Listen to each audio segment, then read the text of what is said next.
அஸ்ஸலாமு அலைக்கும் வரஹ்மத்துல்லாஹி தஆலா வபரகாத்துஹு. இப்போ நம்ம பார்க்க போகிறது முகமது நபி ஸல்லல்லாஹு அலைஹி வஸல்லம் அவர்களின் வாழ்க்கை வரலாறு.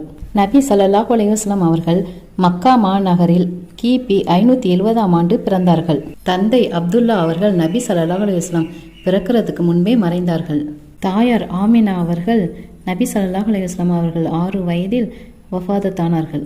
பிறகு தாத்தா அப்துல் முத்தலிப் வளர்த்தார்கள். அதன் பிறகு மாமா அபுதாலிப் அவர்கள் வளர்த்தார்கள். அவருடைய சிறு வயதிலிருந்தே அவர் நேர்மையாகவும் உண்மையாகவும் பிரபலமாகவும் இருந்தார்கள்.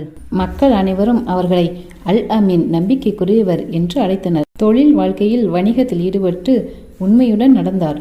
முகமது நபியின் உண்மையையும் நேர்மையும் கண்ட செல்வந்தரான விதவை கதீஜா ரலியல்லாஹு தஆலா அன்ஹா அவர்கள் முகமது நபியை மணந்தார்கள். நபி ஸல்லல்லாஹு அலைஹி வஸல்லம் அவர்களுக்கு 40வது வயதில் நபி பட்டம் கிடைத்தது.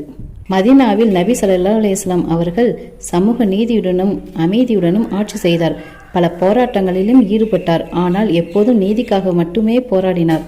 குறுகிய காலத்தில் இஸ்லாம் அரேபிய தீபகற்பம் முழுவதும் பரவியது.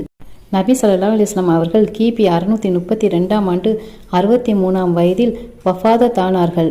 அவர்களை மதீனாவில் அடக்கம் செய்தார்கள். முகமது நபி ஸல்லல்லாஹு அலைஹி வஸல்லம் அவர்கள் விட்டு சென்றது குர்ஆன் மற்றும் சுன்னத்தான வழிமுறைகள். முகமது நபி ஸல்லல்லாஹு அலைஹி வஸல்லம் அவர்கள் அமைதி, நீதி, இரக்கம், சகோதரத்துவம் ஆகியவற்றின் எடுத்துக்காட்டாக வாழ்ந்தார்கள்.